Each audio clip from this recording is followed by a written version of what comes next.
Even the best espresso machine won't make amazing coffee without the right beans.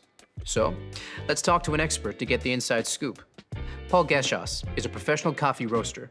So, let's ask him what to look for to enjoy third wave specialty coffee.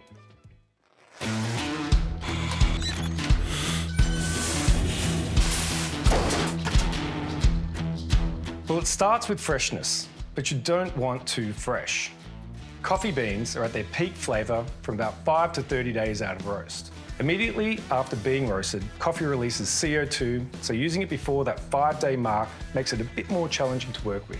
Once the beans are older than about 30 days, volatile aromatics start to fade, so the coffee loses the best parts of its character.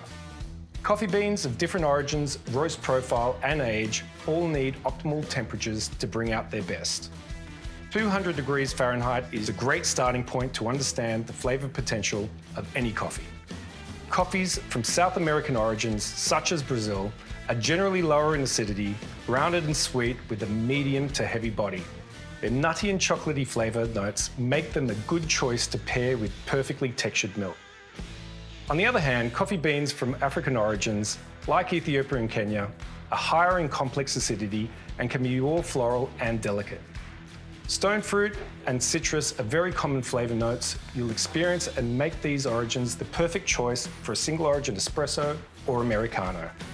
Blending multiple varietals to build taste complexity is something we like to do as roasters, so definitely take some time to truly experience different blends at home. There it is, straight from an expert. Only buy beans with a roasted on date, so you know exactly how fresh they are, and get to know coffee bean origins with their unique flavor properties.